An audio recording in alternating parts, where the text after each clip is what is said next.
Fin 2017, le Conseil régional organisait la deuxième édition du Comité ligérien de l'énergie. Un temps de rencontre et d'échange entre les élus et les acteurs régionaux. Parmi les thèmes abordés, la mobilité durable, le développement des réseaux intelligents ou encore la transformation du parc immobilier. Avec l'idée de pouvoir présenter des actions concrètes, des réalisations.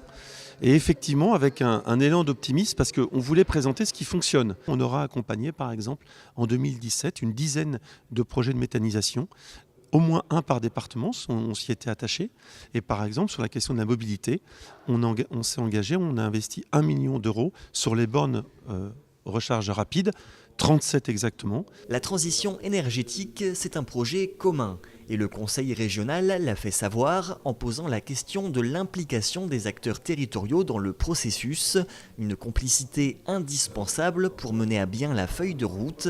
5 grands piliers, 52 engagements et un budget de 192 millions d'euros. Alors il est par exemple une force de pouvoir consulter les associations.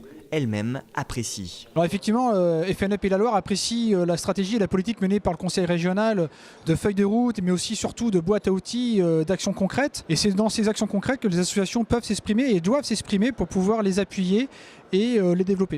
Un exemple concret en Pays de la Loire, par exemple, les 2 parcs éoliens en mer au large de Saint-Nazaire ou de Vendée ont été concertés avec les associations. Les associations sont partie prenante de ces projets-là. Elles ont pu s'exprimer, donner leur avis, donner aussi leur point de vue et ces projets se passent au mieux.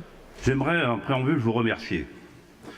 Vous remercier car si nous pouvons à la région déployer cette feuille de route sur la transition énergétique, c'est avant tout grâce à votre mobilisation et à votre engagement. Une entente et des bases solides pour affronter ce que Maurice Perrion qualifie de nouvelle révolution industrielle, une révolution dans laquelle la région a toutes ses chances de réussir. Il va y avoir un avant et un après. Avant, les territoires n'étaient pas à égalité dans le sens où ils n'étaient pas à égalité en termes de ressources, en pétrole, en charbon et en gaz naturel.